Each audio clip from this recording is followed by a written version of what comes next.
Donald Trump is getting a lot of heat from the left and right, the reasonable right wing and the reasonable left wing. The uber liberals and the uber conservatives are doing their own thing. I have no idea what the fuck it is, but all I know is it just doesn't make sense what they're doing.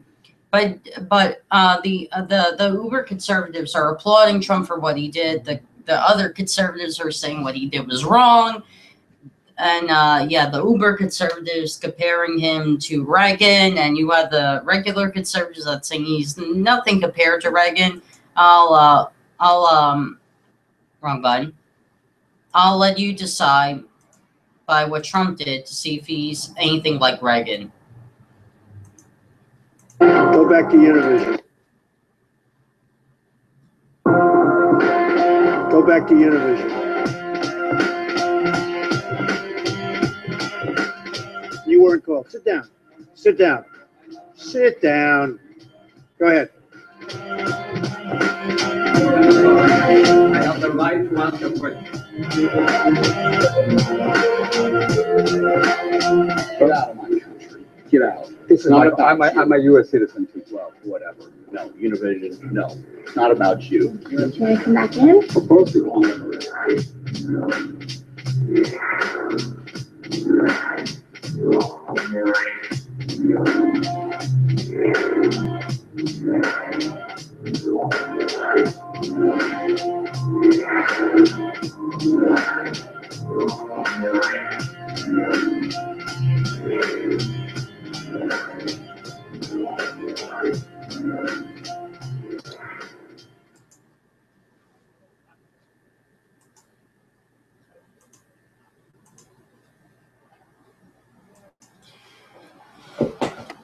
Okay, now what happened was Jorge Ramos,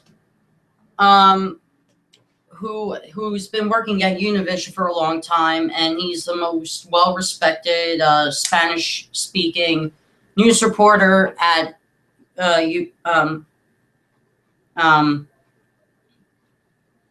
Univision, and he is compared to Walter Cronkite. So now when you take the world's most respected Spanish language news anchor and throw him out of a Donald Trump press conference where he asked a question to Donald Trump based on his messed up immigration policy, and throws him out, and he was waiting there patiently, raising his hand. And Donald Trump must have had some type of idea what he was going to be asked by Jorge Ramos. And so he kept ignoring him, and Jorge was being patient the whole time, waiting for Trump to get to him. At one point, he says, "Excuse me, Mr. Trump, I have a question." And he was thrown out. So that gives a clear sign that Donald Trump does not give a fuck about minorities in America. He only cares about himself. I'm pretty sure he doesn't give a fuck about white people either. But with that being said, Donald Trump is the threat to the Republican Party. Barry Goldwater, even though he was a crazy Republican, he at least made a prediction that the Tea Partiers and Donald Trump and all these crazy assholes would take over the Republican Party. And it happened.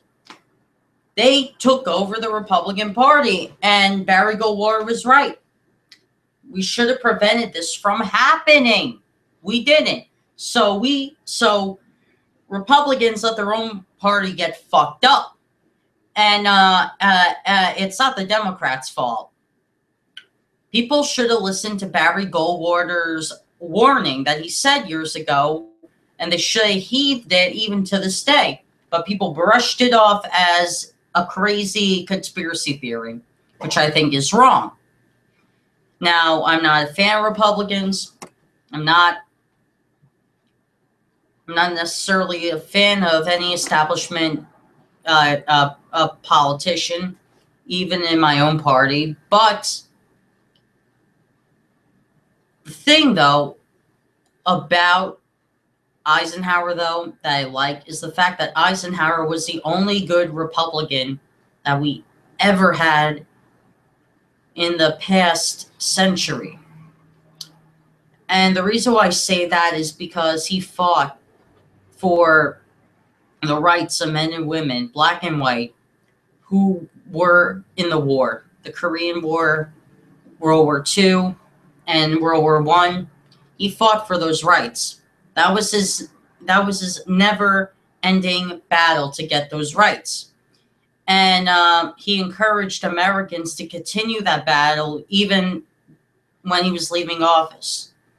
We fell apart somewhere along that line, and which is a shame, really, because he was the only last good Republican president we ever had.